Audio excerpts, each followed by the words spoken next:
Okay, good morning, good Erev Shabbos to all.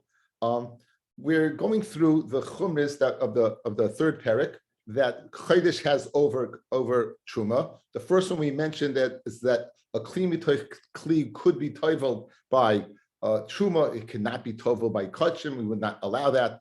That the Indian, the different parts of the kli, the inner part of the kli, the bottom of the kli, or the handle of the kli by truma, by a tumid rabbanon, by truma would not be metame each separate part except the toich, and by kodesh should be tamed the whole thing. And now we're up to the third of that. We said that if someone carries a midras, he could carry truma, but he couldn't carry kachim.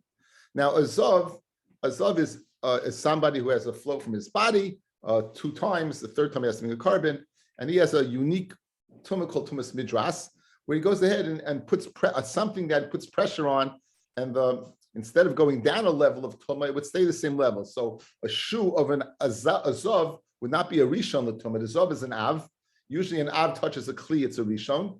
Since he put pressure on the shoe, it's a normal thing to put pressure on. It stays the same level. It stays as an avatuma. So if he's carrying in one hand he's carrying in one hand a shoe.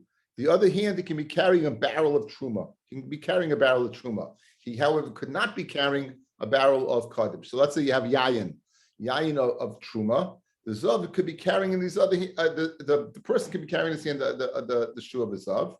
Conversely, if it's let's say yayin of kachin that you're going to use for the mizbeach for nisach yayin, then what? Then you would not be able to do that. And the Gemara is going to discuss that chumrah, and we're up to chaf beis amid beis. We're 3 lines from the bottom. Based on the base, we have 3 lines to the bottom, and it's a pleasure to see everybody on a Erev Shabbos, Geschmack Tulen Torah zusammen. Hanoisias a midras, noisias a truma, avoleas a kodesh. Kodesh my time alone. What's the reason kodesh not? Why can't you go ahead and carry the shoe of Esav with kodesh? What's the problem? Says because of the incident that was. You know, a very nice Gemara that a certain incident occurred, and that created the Gezerah, and we're going according to the opinion that when the Chachamim were geyser because of a Ma'aseh Shahaya, it was limited to the exact specifications of the Ma'aseh, no deviation whatsoever.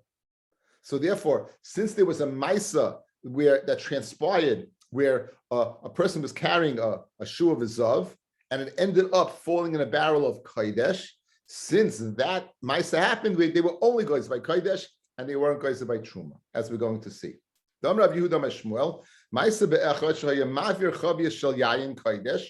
was transporting a barrel of yayin kodesh, from place to place. And it was nifsak, it was moved, the ritzua of his sandal. By the way, if you ever want to know this, there's a big problem over here. We saw those big taisvusin that we skipped. Those huge taisvusin we had a few blot ago. One of the discussions is, if I'm a zav, I'm carrying this, right? So, and I'm carrying this. This is called hesed shel zav. There's an action of a zav causing something to move. So forget about the ritzua being problematic. The fact that I'm a zav and I'm moving this barrel should also be problematic. So they discuss that, okay? So if you think about that, but our discussion is getting somehow this to here. So the Ma'aseh Shahaya, a person was a zav, he was transporting a barrel of kodesh yayin, and his shoelace broke. And v'natla, he took the shoelace, v'nicha pi chavias, he put it on the opening of the barrel, v'nafla la'avir chavias, and it fell into the ear space of the chavias. So clearly, this barrel must have been an earthenware kli, which would help understand perhaps why it's not tameh. But you should be aware the hesed of a zav could be metama, even the klicheres. It's a special din, a unique din. But anyway, we know a klicheres only is metama guys from its ear space, correct?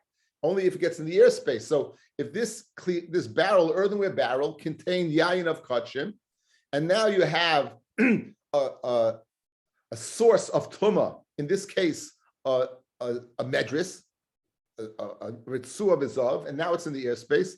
Since that happened, they were geyser kachim. Since that happened, they were geyser. So that time, Amru, they came up with the following takana. Hanoiseyas hamidris, someone who goes ahead and carries a midris. Noiseyas a truma could carry truma. Avaleyas a kodesh. Fred the Gemara Hachi. If you have that concern, trumanami. In other words, there doesn't seem to be a difference in this case except the status of the wine. In other words, if there's a possibility, any possibility whatsoever of a source of tumah getting into a tar object, why are you limiting it to kodesh? You can extend it to truma. And let's worry that to carry this, he'll carry truma, he'll put it over there. So what's the answer? Anytime the chachamim went ahead and made a gezerah because of a specific incident, the limitation of the gezerah is to that specific incident. And since this incident only occurred with kodesh, it did not occur with truma, they only went ahead and made the gezerah by kodesh and not by truma. Whose opinion is this? This is the opinion of Reb Chananya. Says the Gemara. So therefore, Ihachi truma nami, says the Gemara, Hamani, who's the Tana of our Mishnah? It's Reb Chananya ben Akavya, the famous Reb Chananya ben Akavya. The Amalei Asru Elef Biyardain. An incident occurred, fellas, in some other Maisa. So we're going to see that Maisa, and because of that Maisa, the limitation was to that Maisa. So who would in our Mishnah, the limitation will be to this Maisa. In other words, it's once they came up with a universal concept. What's that? If a Gezerah came because of a Maisa, regardless of the Maisa in Maisa A, Maisa B, Maisa C, Maisa D, you're limited to the specific Maisa. So here's the specific Maisa that occurred to Reb Chananya. There was a Maisa that and Le'asru, they only asid mechatas and efechatas el biyarden in the Jordan River, ubasfina and on a boat, ukemaisa shahaya. Maihi, and what was it? The Tanya, the following. Here's the Gezerah, guys. Lo yisa adam, a person should not travel and carry mechatas, water that will be used for paraduma, that has mixed in it the ephah, the ephah nor the ashes of a paraduma, the yavirenu, and transport them, biyardein in the Jordan River, ubasvina in a boat. If it's not the Jordan River or it's not a boat, it will be okay. If it's not the Jordan River, it's not a boat, it'll be okay. Now this, we're going to see, is not consistent. This is, don't stand on one side of the river and pierce it over. The Yisro came and throw it over. Nor float it. Nor ride on a donkey. Nor on your friend. Unless his feet were in contact with the ground. You could put it on a bridge because that's considered the ground. And we're not choishes. And now, and you're not worried about being metamit. And echad yarden, whether it's the Jordan River, v'echad shana haris. Okay, so I jumped the gun. In other words, all these cases is the sheet of the chachamim who say that the Maisa doesn't have to be exactly like it; it has to be similar to it. But you won't be limited to the Jordan River, and you won't be limited to boats, right? You would extend it to any river. You would extend it to floating it across the river. You would extend it to being on an animal. You'd extend it to your friend, because this sheet of the Chachamim is, when they made a Gezerah, it doesn't have to be exactly like it. It can be ke'ain, similar to it. However, here's the shita that we need. Reb Chananya ben Akavya loy asru ela e biyarden bi besvina ukemaisa shahaya. So now, since Reb Chananya says that you're limited to the Maisa Shahaya, now what's the Maisa Shahaya by the Svina and the Mechatas? And here it is. My Maisa Shahaya, Dam Rav Yehuda Marav, Maisa Ba'adam Echad, Shahaya Maver Mechatas, Ever Chatas Biyardin Besvina. He was transporting the water of the Chatas and the Efer of the Chatas, or the Efer of the Chatas in a Svina. Venimtzel Kezayas Meis Tachav Bekarkasiyah Shal Svina. And they found, lo and behold, in the bottom of the boat, there was a kazayas of a mace lodged into it. Now, what do we know about a kazayas of a mace? It has the capacity to go ahead and have Tomei, anything above it, that's Tumas oil, correct? So now this Mechatas is what? Tomei. This person is Tomei. This Eifachatas is Tomei. But what was the Mitzias? It was only on a boat and was only in the Jordan River. So therefore, says Rabbi Hananya ben Akavya, you're limited to that. Now, extending to our Mishnah, since the case of the Zov was carrying only wine of Kachim, the Gezeirah was made only on wine of Kachim and not on Truma. So our Mishnah reflects the opinion of Hananya versus the Chachamim. Of course, the Chachamim would hold you Ein Achinami. Not only would it be a wine, it would be wine of Truma as well, because that would be Ke'ein the Maisa, similar to the Maisa, and not exactly the Maisa. That time they said the Chachamim La'yisa Oda Mechatos Ve'efachatos Vayavirein B'Yardein and B'Sfina. So very geschmack, easy Gemara. Kapara for yesterday. Says the Gemara. Hibayiluhu. Sandal Tamei, Sandal Tahar Mahu. It said this Maisa, guys, was by a sandal that's Tamei, right? What happens if you're carrying a regular sandal? Can I carry a regular shoe and kodesh? How would that be? In other words, is that enough of a dissimilarity to say good, or it's too similar? And even Reb Chananya would say they're geyser. That's one case. Chavius pesucha, chavius stuma mahu. Oh, obviously that was by an open barrel because it got into the airspace. What about a closed barrel? What would they say over there? Would the Gezeirah be intact by a closed barrel or not? Over v'nosamahu. What happens if you do it? Meaning you have a tamidika shoe, you have a kodesh barrel, you're not supposed to do it, but you do it, and you know for sure unequivocally that the source of tumah did not come into the ear space of the wine. What would it then be? So Rabbi Loyama again, Im ava v'nasa tamei. He says it would be tamei if you did it, even if it didn't come in contact. Rabbi Seira Omar ava v'nasa tar. If you went and did it, and then it's tar. So that's the. So let's just go over what we have so far. We have kli mitayf kli. That was machlokes by Rav Ela. What the reason was that chatzitza according to Rav Ela, or was it according to Gzeira Atu Shveres Anoid according to Rava?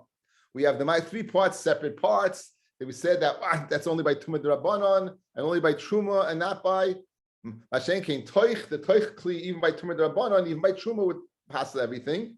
Now we have the din of carrying Midras and carrying Truma would be permitted, but not Kodesh. Why would Truma be permitted? It's because the Maisa that created that scenario of being Tameh, that you wouldn't be able to carry Kodesh, occurred. The Gezeirah was made as a result of a Maisa that exactly transpired. What? With Kodesh, it did not transpire with Truma. Okay, now we're up to the next one. What about the first 2 questions? Which one? They didn't answer. They didn't answer that. Oh, okay. They didn't answer that. You know, sometimes the Gemara does it. They didn't answer that. Now, the number 4, Gezeirah number 4 was. We're skipping Gezeirah number 4. We're skipping Gezeirah number 5. We're skipping, guys. We did that already. The knot, the chatzitza, the knot with the clothing. We did that already with the knot. So we're jumping to number 6, which is that a tefillah kalim that's finished requires tefillah. Okay, let's go through one more. So outside, this is Tameh Tumah ABC. Sully Brunson calls it Tumah 101. I call it Tumah ABC. ABC of Tumah. Any kli, if it's not complete, cannot be makabel Tumah. It has to have a shem kli. It has to be called a vessel. Something's called a vessel at a certain point in time. Again, throughout Shas, we have very tremendous stuff. It's the whole Masechta called Masechta Kalim, one of the more difficult Masechtas and Mishnayos. The raya is when you go to the home of a novel, it's the one that's always available. The Kalim, it's always available. So we know that Kalim, it has to have a Gemar Malacha. Before there's a Gemar Malacha, so now you can have a guy who's Tamei Tumas Mace, and this Kli is not finished. This guy you have a piece of a kazayas of a mace. It's sitting on this kli. Listen to this. A kazayas of a mace is sitting on this kli. It's not finished. It's tahar. You take it off, you finish it b'tayra, it's tahar. It doesn't make a difference. The most severe tumah. A mace is an aviyavaysa tumah. It's the zayd of all tumas. It will be tahar. As soon as it's finished, even if you have the most mekel dikatuma, it doesn't make a difference what it will be. Well, it have to be an avatuma to mitama kli. Okay. Just have to tell. I'm saying shir. Give me a call in a half hour if you can.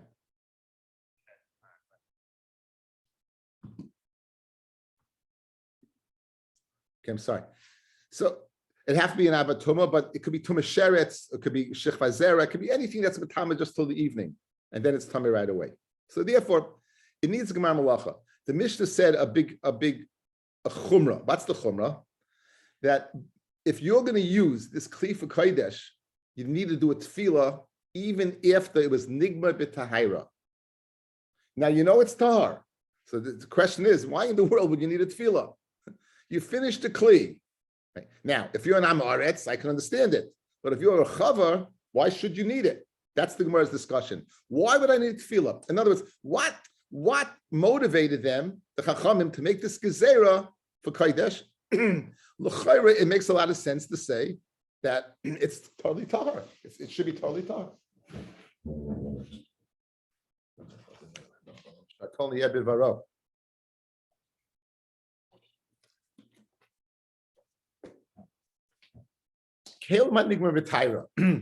Now, the Gamrinon man, who completed this kli?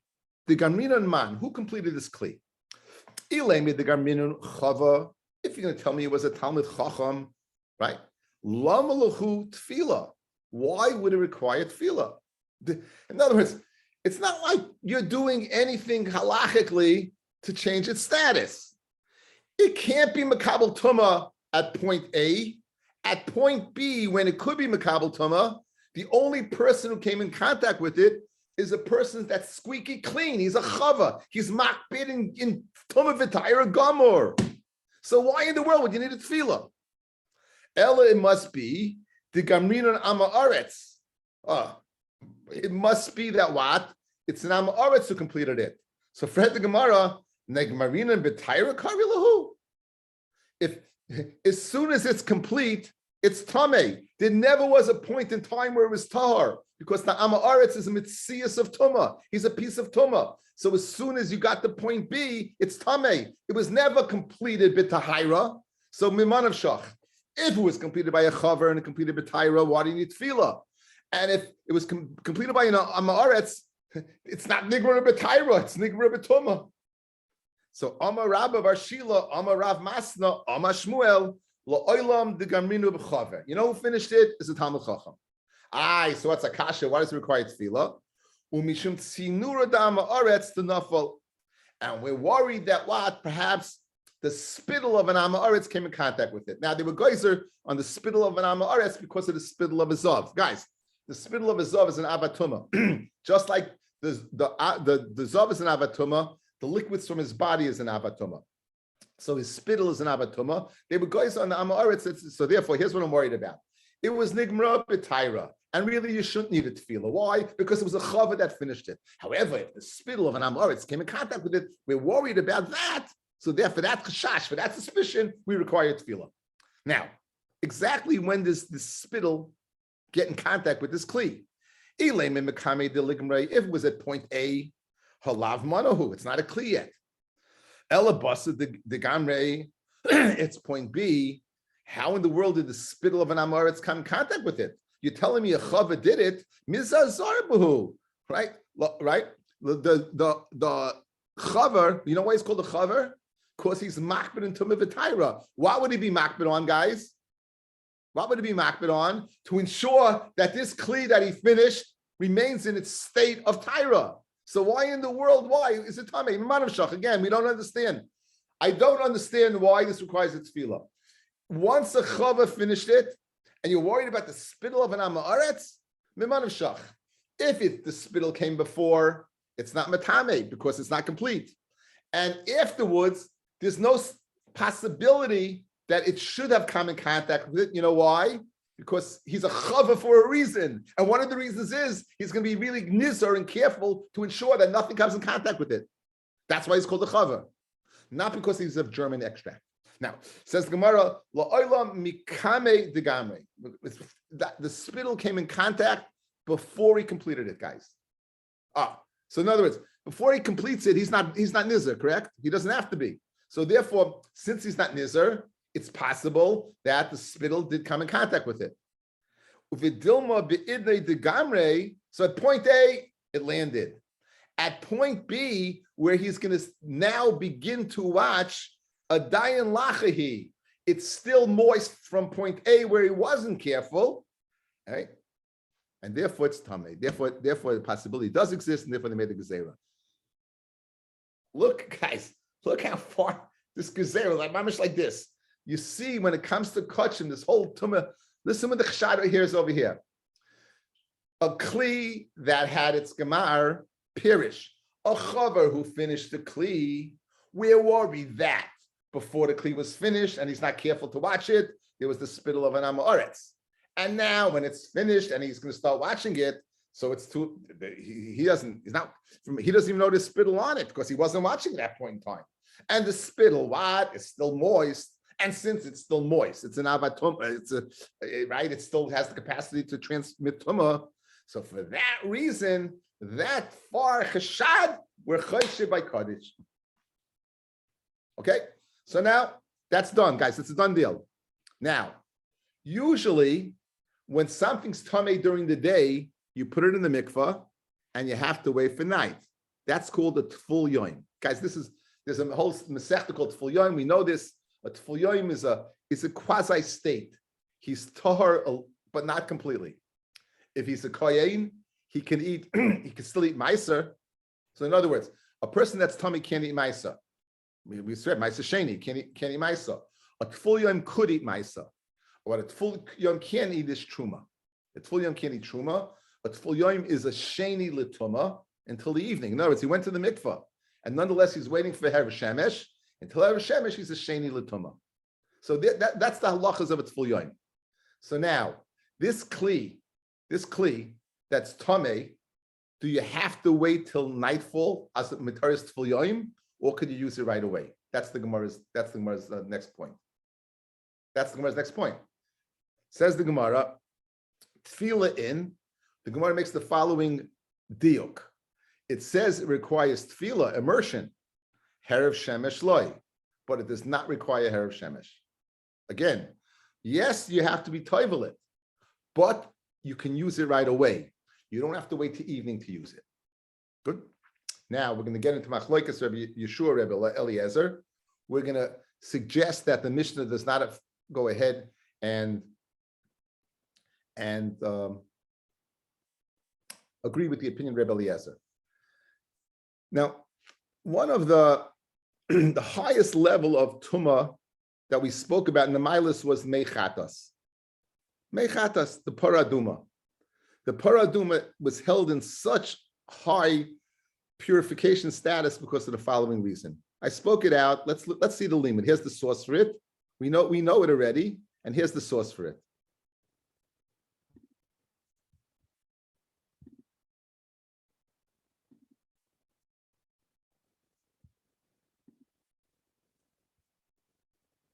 Guys, you can see?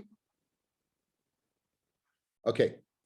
This is in Bamidbar, Perek Yutes, Pasuk Yudches, Pashas Hukas. V'lokach ezoiv v'toval b'mayim, and you should take a hyssop, go ahead, immerse it, dip it in water. Who should do this? Ish tahar, an ish tahar.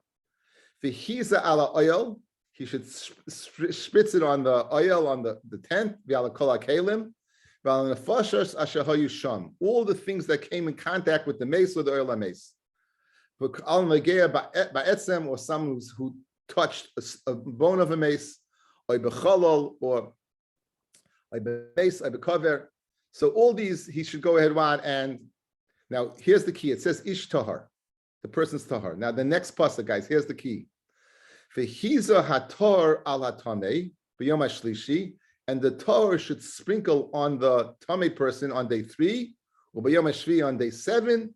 V'chitoi b'yom hashvi, he'll be pure on the 7th day. V'chibas b'gadav rachatz mayim v'tararav. I think v'chitoi means he spritz. Now, why does that have to say over here v'chiza hatahar ala tamei?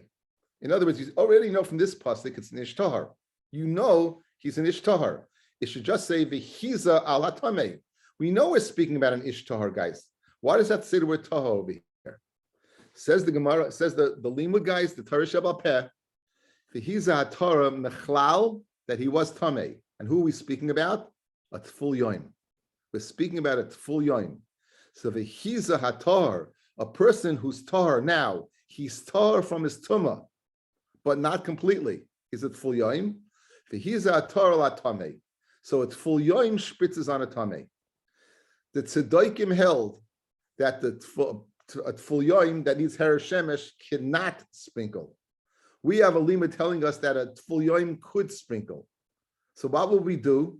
What will we do? We would take the individual. This is according to Rashi. We would take the individual, the kohen.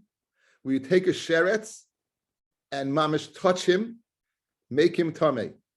We then put him in a mikvah and make him a tful yoim. And he would then go ahead and sprinkle from the paraduma onto the tamei person. So we created tumah to immerse him in a mikvah just to disprove the tzedaikim that held that a tful yoim cannot perform the avodah of paraduma. Since we went ahead and did such a really radical step of being mitama a person in the most tardic situation, when it came to anything else, we were so squeaky clean by mechatas to the level of a chamishi, even beyond kodesh, to the level of chamishi. You might remember the Gemara. They used to raise kids. They'd give him. The woman would give birth on slabs. There was mafsik. You wouldn't have to wear a tumas at the home, and the kids would grow up there. That mamish, it's unbelievable. And they would be Isaac in the paraduma. It's unbelievable, but they went to the extent because of this pasuk. It's amazing. One word of the pasuk, the word tahar. One word, mamish the Torah, and that's why it's the classic Torah Shabbat Peh, the words of the Prushim, B'yotzim Libas and Tzedaikim. It's unbelievable. Okay, so now with that in mind, listen to this Gemara. A kli that has nigmar malachtoi requires tefillah in Herev Shemesh loy. It requires tefillah. It does not require Herev Shemesh. In other words, use it right away. Says now this is speaking about a regular kli for kachim. That's not a regular kli for kachim. We're now going to discuss a kli for paraduma. Masnisan de like Rabbi Eliezer. Our Mishnah is not like Rabbi Eliezer. Ditnan shvayferes shechatcha lechatas. A reed. You're cutting the reed, and you're going to use the reed as the receptacle for the chatas. You're going to use it to hold the ephra chatas. Rabbi Eliezer Omer. You know what you do after you cut this? Yitval miyad. Just be toivel it right away. Be toivel it right away. And you could use it. Rabbi Yeshua Omer, no. Yitma. First you metame it. V'yachkach yitbol. And then you toivel it. Now, guys, why would Rabbi Yeshua require you to be make it tameh and then tahar? You got the answer. We want to go ahead and be moitzim elivin shel tzedaikim, the concept of tful yoim. Not only tful yoim in the individual person, in the kli itself. The kli itself. We're making this kli. So says Rabbi Eliezer, you know what? This kli, be toivel it. You don't have to wait for Erev Shemesh by paraduma. Masha'en came what? Masha'en came Rabbi Yeshua. He says no. You have to be metameh and then go ahead and do it. V'avinamba the chatchaman. Who exactly cut this? Who cut it? If you're going to tell me it was a person who's nizah b'tumah v'tayra, lama li tefillah. Why do you need tefillah? It's not tummy at all. Ella the chatcha amaretz. So when amaretz did, b'hol em Rabbi Yeshua yitma v'yitbal hatami v'kai. Like Rabbi Yeshua, why would it be necessary to go ahead and be metame it? It's shine tamei. You're not gaining anything by me metame the second time. It is tamei. Just throw it in the mikvah. So v'amar Rav Shila, amar Rav Masna, amar Shmuel, la'olam dechot chaver. You know who cut it? A chaver. So the question is, if a chaver cut it, why did he need to be tamid? Umishim tzinur dam aretz nafal. And again, the worry about the same problem, the spittle of an amaretz. Now exactly Amos. When did it fall down? If before it was cut, meaning it didn't have a gemar malacha, halav manahu, it's not a mana, and it should be matama. It must be bought after you cut the reed. Now he's going to be very, very, very careful, as we said in the previous gemara. So no, it's Taka speaking before where he's not so careful, and the spittle fell on it. And maybe at the time he finished it at point B, then what? The spittle of the amaretz is still on the reed. Now, okay, so that's the case. So we have a reed cut by a chaver, and we're worried. Why do we have to be toivel it? Well, you know why? Because you're worried that it might be tummy. Now, Bishleim Rabbi Yeshua, Haina the Ika Kera, the Tzedaikin. Why did he say, Rabbi Yeshua? You have to go ahead and you go ahead and you mitame it. I mean, we're not sure it's tame. Could be tame. So you ensure you mitame it for sure. Throw it in, and very good. And why did I do this? Because the Tzedaikim said, if it comes tame, you can't use it during the day. So therefore, he did it to show, no, you could use it during the day. They will be metama the koyin that burns the para, to go ahead and destroy the mindset of the tzedaikim. That the para aduma was only done by Herav Shemesh, by nightfall. El Rebbe Eliezer, if it's Rebbe Eliezer, 1 second. What did Rebbe Eliezer say? Toivel miyad. Immediately you do it. Okay, let me give you the word outside. Before we see the words inside. We need a contrast by paraduma and the tzedaikim, right? We need a contrast. So now, I have Rabbi Yeshua with a distinct contrast. What's the distinct contrast? You're being metame it and using it. Like Rabbi Yeshua, like Rabbi Eliezer, the only reason you're putting in the mikvah is this gezerah. They don't see any gezerah at tzedaikim. So if you're going ahead cutting a reed, there's some gezerah of spittle of an amaretz. You're putting it in the mikvah and you're using it right away. You didn't go ahead and contrast anything to the shita of the tzedaikim. Because why? Because it's not tamei.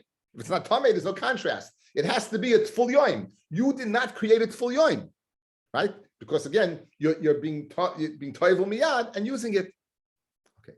So bishleim like Rabbi Yeshua, I have the contrast. Like Rabbi Eliezer, I don't have the contrast. Okay. Now, how is that a distinct from why it shows in our Mishnah that you require Herav Shemesh? Why do you require Herav Shemesh? On a regular kli that's nigmar malacha, So, our Mishnah said a regular kli that's nigmar malacha, and you're worried about that amaretz spittle, put it in the mikvah and use it right away. That must not be like Rebbe Eliezer, because like Rebbe Eliezer, you have to say that you could use it right away, or else you wouldn't have a contrast to that and the tzedaikim. By going ahead and saying that I must be required Herav Shemesh. Now, I require Herav Shemesh, and now by paraduma, I had a complete kli. And what am I doing? I'm using it right away. So this is different than any other case. What's the difference? Every other case I have to be Herav Shemesh. This case I don't. Why? Every other place where I complete it, I have to wait Herav Shemesh. Over here, I'm completing it and I don't. But if you're going to tell me, Rebbe Eliezer says, any case, no matter when, you do not require Herav Shemesh, then you'd never have a contrast for the tzedaikim. That's the raya that Rebbe Eliezer can't be the Tan of a Mishnah. Again, one more time. It's a little cheshbon deck. We have to create a contrast. Rabbi Yeshua created the contrast within the context of paraduma alone. Beautifully. I completed a kli of paraduma. I completed the tube. What did I do? I took a sheretz, I touched it, it's tameh, put it in the mikvah. I created the contrast over here by paraduma. Like Rebbe Eliezer, I don't have a contrast by paraduma. Why? Because I'm just putting it in the mikvah without being metameh. So what do I have to do? I have to say there is some contrast over here. You know what the contrast is over here? I'll tell you. The contrast is from a regular kli, not a paraduma completion, a regular kli completion. Thus, I'll create by paraduma, I'll create a contrast. How do we do that? If over here by a regular kli, I put it in a mikvah and I don't require shemesh, I have no contrast whatsoever. Paraduma is one way. This is the exact same way. But if, on the other hand, you tell me the following, that by a regular kli that you finish your toivelit and you have to wait till Erev Shemesh, thus I've created by paraduma that chilik. Why? It's different. The tzedaikim will say 1 second. When you complete a regular kli, you need Erev Shemesh. Here you don't. So it must be a raya that Rebbe Eliezer is not the Tana of Mishnah. How was that, guys? Is that a fastball in the outside corner? That's let's see it inside. Says the Gemara. Bishlema, last line before it gets wide. Bishlema, Rabbi Yeshua, that you want to create a contrast between you and the tzedaikim. We have a recognition between us and the tzedaikim. Did nan betamin hoyasa koina serves apara lahitzi milibin shel tzedaikim shaya oimrim maruei shemesh hoysanasis. So very good. Over here, you're doing the exact same thing. You're being metama the tube and then being toivel the tube. Being metama the tube and then being toivel the tube. Elo Rebbe Eliezer I amit bishlema ba'alma being in her shemesh bishlema. Usually, guys, in this finger, right, in the regular kli, you need her shemesh. Hainadika kerut tzedaikim. You have a hakera because here you don't need her shemesh. Here by a regular kli you do. Here by the paraduma kli you don't. So since I don't, you created what? The difference. If you're going to tell me all over you don't need Erev Shemesh, so now there's no distinction between what? Paraduma, my haker tzedaikim. So it must be Rebbe Eliezer is not the Tana of our Mishnah, because our Mishnah does not require Erev Shemesh, and Rebbe Eliezer would. What's the teretz? I have another difference. Guys, here's the teretz. I have another difference by paraduma, within paraduma, that I could say that in regular case, you don't need Erev Shemesh. In other words, this finger, guys, a regular kli does not require Erev Shemesh. You're only making this guy's Erev Shemesh to create a distinction for paraduma. What happens if I can make the distinction independently within paraduma? I can make that distinction. So then Rabbi Eliezer could be the Tana of Mishnah. He could agree by a regular Gemar Melacha, you go ahead, put it in the mikvah, and you could use it. You don't need Erev Shemesh. You're worried about tzedaikim? I have another distinction to satisfy the distinction with tzedaikim. What's that distinction?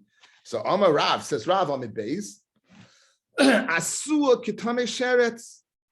Now, this is Tuma D'Rabbanan, right? This is Tuma D'Rabbanan. Usually, Tuma D'Rabbanan is a sheni l'tuma at most. What happens if I make this paradum, this kli that finishes paraduma, I'll treat it like a rishon. I'll treat it like something that touches the sheretz, right? I'll treat it like something that touches the sheretz. So what have I done? Watch.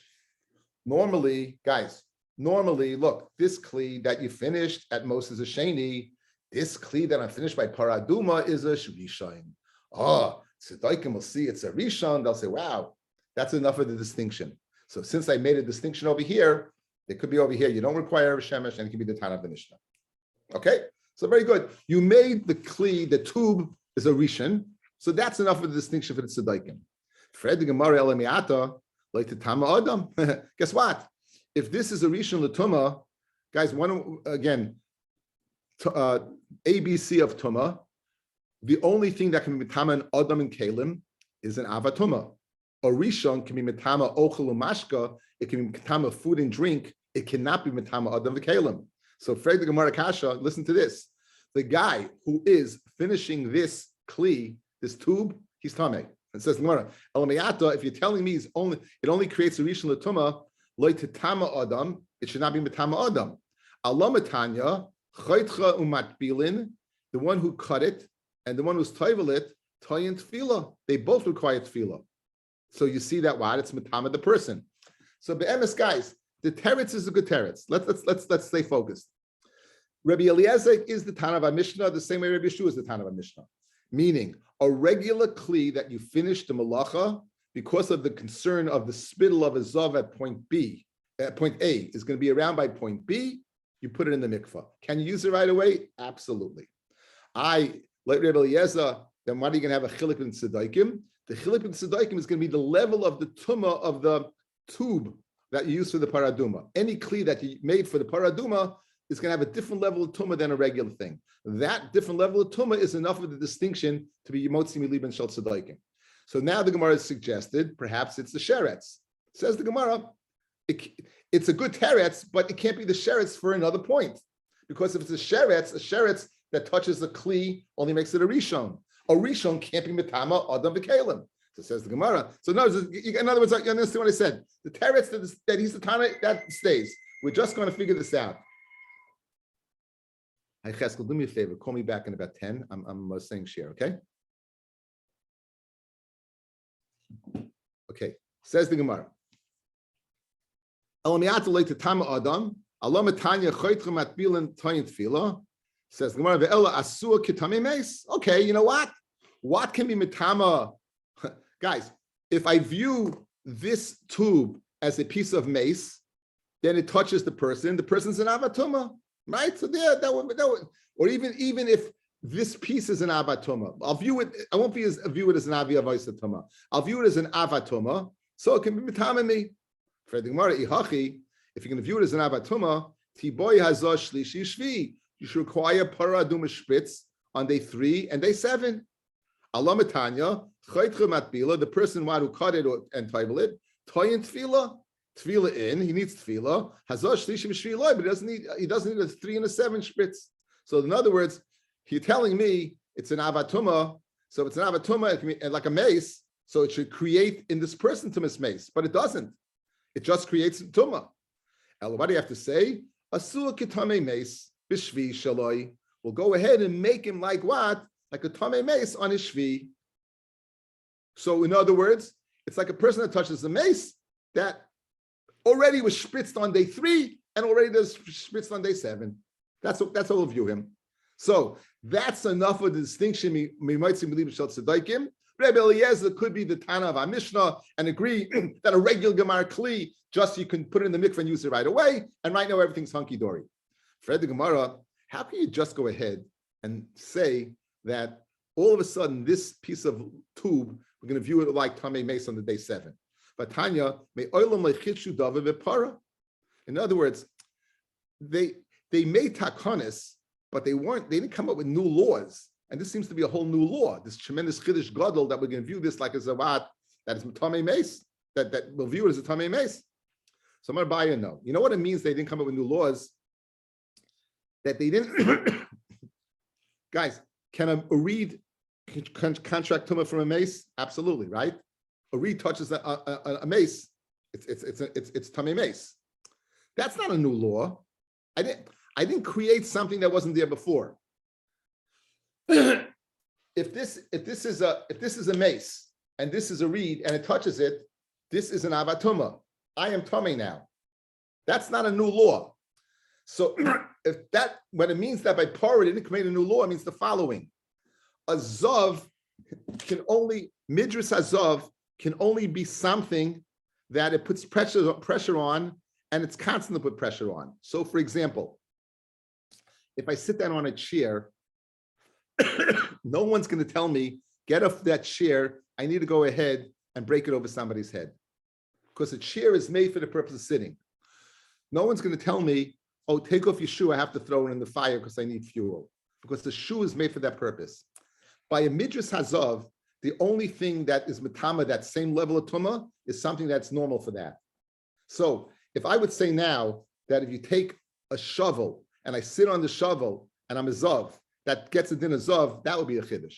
Because in other words, I'm creating a whole new realm of tumah that doesn't exist. So your kasher is what? Your kasher is that how could they be mechadesh that this reed is tamei mace? That's not a chiddush. I mean, it's an application, but it's not a new halacha because in the realm of tumah deraisa, it does exist. Again, a mace touches a reed that I'm holding. I'm tamei. Well, I'm a rishon. This was an avia voice. This is an av. The reed's an av, and that's me. That's the tumah deraisa. Okay, so that's what it means. Says the Gemara. I'm going to buy a shlei amru. You shouldn't say, you know what it means that you're not mechadish by para? Shlei amru kardam mitama moishev. A kardam, an axe, is mitama moishev. You shouldn't say an axe is mitama moishev. No one sits on an axe unless he wants to be axed. Kedetanya. Hayoshev ala a kli. Someone sits on a kli. Asher yeshev alav azov. Yeshev means that he will sit, guys. Will sit versus yoshav. He's sitting. Yochel kipa saw. I might think he turns over a basket. V'yeshev Allah or tarkiv, a kli that holds two kavim. V'yeshev Allah yeitamei. Even though it's not usually used for sitting, but he is sitting on it now. I might think that's an avatuma. Tamalemar v'yoshev ala kli asher yeshev Allah. One that he will sit on, meaning it's normally used for sitting on. A shoe that'll walk in. A chair that'll sit on, yitame. That's tame tumas midras, the same linear tuma of an av, of a zav. Mishim yuchad yeshiva, a kli that is distinct for yeshiva. Yatzeh, this would exclude an axe. Sha'imim loy omad b'tei omad, get away from my axe. And asam lachtenu, so I can use the axe for the purpose of being an axe. Okay, so therefore, Yotzim midvareinu, we have a very good shmaka Gemara. We're discussing the halacha of what. Of completing a kli. If you complete the kli, you have to put it in the mikvah. What's the reason? You goyse it because maybe the spittle of an amoritz might have been on it at the time before completion. And even though the person that is completing it is a chaver and he's nizar b'tamar, he wouldn't have been nizar at that point in time. He wouldn't have been careful at that point in time. And later on, it still might be there lach when it's still moist. It has the capacity to transmit tumah, and therefore it'll be tameh. But that concern was only by kodesh. It was not by truma. Right? It was not by truma. We have the chiddush that you only put it in a mikvah. You does not require herav shemesh. We wanted to suggest it's only according to Rabbi Yeshua, not according to Rabbi Eliezer. We even answered that it could be according to Rabbi Eliezer. Why? we needed a distinction according to Rabbi Eliezer. We had to contrast this to this. To contrast that, a regular kli that's completed is a sheni. This kli is completed is what? Is an av. This kli is completed as an avatuma. Of course, we can compare it to a mace. I wish everyone a very good Shabbos and thank everyone for listening.